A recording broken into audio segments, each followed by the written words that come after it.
Greetings, my friends. We're continuing with Protectors of the Nations, From Misfits to Mighty Man, Chapter 2. This chapter starts saying, the madman with a sword, but it has a caption here, it happened a few weeks earlier. A madman with a sword. The city was in quite a stir. A stranger strolled through the gate just minutes earlier, and already a young servant stood by breathlessly by the king's side, trying his best to get the king's undivided attention, and not succeeding. The servant finally blurted out, "My king, we are in great danger." The king stopped mid-sentence and focused on the young man who had just spoken completely out of turn. "Young man," the king said, "you know I like you, and your father served me well, but I will not tolerate this kind of behavior. What, may I ask, is the great danger this time?" The young man, at this point, tried repeatedly to find his voice, producing only embarrassing high-pitched squeaks. Realizing the gravity of his situation, his face turned ashen and he felt the room beginning to tilt. He had been warned on past occasions about his conduct when addressing the king, but he had never burst in and blurted out like this before. The king, realizing the extreme look of fright on his servant's face, and have never seen him this distraught in the past, gave him a moment to find himself. "Breathe," another servant whispered in his friend's ear, as he gave him a proper pinch on the backside to get his attention. As he drew in a long breath of fresh air, the room straightened itself from its balance-defying tilt, and he clearly saw the king attentively waiting his news. "David is here," he burst out. "David is here?" the king repeated in complete disbelief. "I saw him," explained the servant. "You, son, wouldn't know David if he walked up to you and introduced himself. How do you know David, and what makes you think he, of all people, would be here in the city?" the king replied. "My king," the servant explained, "the man is carrying Goliath's sword." With a complete change of countenance, the king began questioning. "How many men are with him? Have the gates been secured? Have they made it inside the walls?" At each question, another attendant rushed out of the palace to gather the information. No, the young servant replied. "He is alone." King Achish sat back in his seat and smiled an annoying smile. "You certainly don't know David, my lad. He never travels alone. He is a renowned commander in King Saul's army. He travels with hundreds or even thousands of men at his command. For him to arrive here alone—" His voice trailed off as his mind went back to his national hero, Goliath. Goliath had grown up in this city. What a guy. That man had been a good 10 feet tall and stronger than a dozen men. King Achish had gone to great efforts to keep Goliath on his friend list because he was a man, a mean sort. Goliath had grown up fighting everyone, everywhere, randomly beating the stuffings out of anyone who commented on his size or how much he ate or anything else that set him off. At war, he had been the best man for the job, but he loved to tout the enemy and challenge any or all of them. The problem had arisen when he was at home in peacetime, and still seemed to love a good fight. How do you keep peace with an angry giant? The king had often referred to him as the best friend money could buy, but never in his presence. That being said, he had been a great hero, but had not been cheap to keep. There was no doubt that Goliath was one who put the city of Gath on the map. No one had ever come close to his great wartime exploits. King Achish clearly remembered the amazing cost involved in making Goliath his coat of mail and his other equipment for war, but nothing compared to that sword that he carried. That sword, like every commander's sword, had been made specifically for him. With a full year in the making and the cost of many years' wages, there was none like it. It was a symbol of great honor, not only within the city of Gath, but among all the Philistines.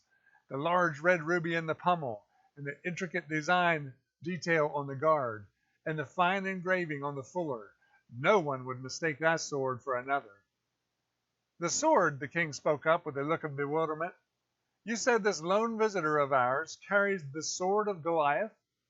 The young servant looked up at his question and nodded his head, saying, "Yes, he carries it on his back with the hilt behind his head, and there is no doubt that it is the sword of Goliath." As he was yet speaking, another of the king's servants came in and announced that David was in town. By himself? King Achish asked. Yes, my lord, by himself, he answered. Standing to his feet, King Achish bellowed orders. Close the city gates and capture that man, whoever he is. Take the sword from him and bring it to me. I paid a huge price for that sword, and we shall not lose it again. David had arrived in Gath very tired, having traveled day and night to escape King Saul's clutches, and had walked directly into the city unquestioned. He was contemplating a good meal and a safe place to spend the night, having temporarily forgotten the large sword on his back. When he realized his costly oversight, it was too late. The sword glistening in the afternoon sun was unquestionably acting as a town herald, loudly shouting to all who passed by, Do you recognize me? I am the sword of your fallen hero, Goliath. This man is carrying something that belongs to you. Capture this man and you can have your sword back. Cautiously looking around, David was quickly becoming much more aware of his surroundings than he had been when he had mindlessly traipsed into the city. The king's guards were closing in on all sides, and he realized that he had just walked into a death trap. For the first time since his arrival, he noticed the people standing in the doorways, pointing and talking, he being the subject. As the guards surrounded him, the women and children came out singing songs in a mocking way. The song, Saul has slain his thousands, but David has slain his 10,000s. David shook his head in disbelief, thinking, Has that song not caused me enough trouble in my own country? I'm sure my people thought they were showing me great honor with that little song and dance, but it nearly got me killed at home, and it looks much worse here. The fatigue was gone, and his mind was racing. He had arrived looking for his safety, but failed to consider the much greater danger of entering Goliath's hometown alone. Alone! Here alone, after having killed their hero. Only a madman would walk into town with Goliath's sword strapped on his back. The guards had already closed in and surrounded him. As they stripped the sword from him, he suddenly thought, Only a madman can walk back out of this place, recalling the lore of much evil coming upon someone who killed a madman. He suddenly played the part.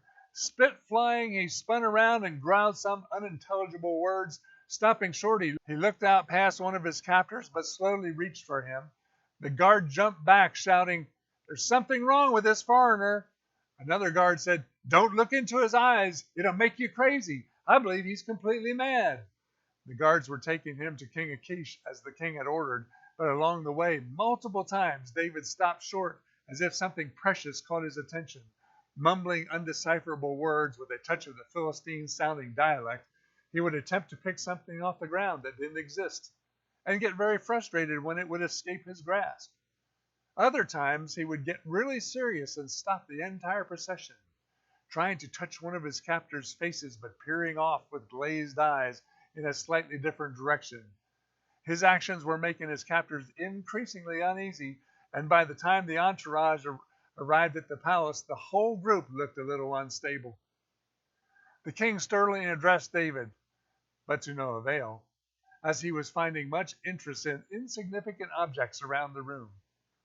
One of the guards struck him, trying to get his attention for the king, but he shrieked like a wild animal and leaped onto the long flowing draperies that extended down from the tall ceilings. With him trying to climb the draperies and the guards trying to regain control, the entire unit, along with pieces of the damaged ceiling, came falling to the floor. When the commotion settled, they saw only the shape of something deeply embedded inside the soft cloth of the draperies. It was making contented animal sounds as it turned in circles to find the best spot to lay down and enjoy a restful sleep. King Achish had quite enough and bellowed, What were you thinking, bringing this madman into my house? Throw him out of the city. The guards, trying to compose themselves, quickly laid hold of the mound of cloth that contained David and started for the door. The king, now completely losing what little dignity remained through the ordeal, shouted, What are you doing? Everyone stood motionless, awaiting the outcome.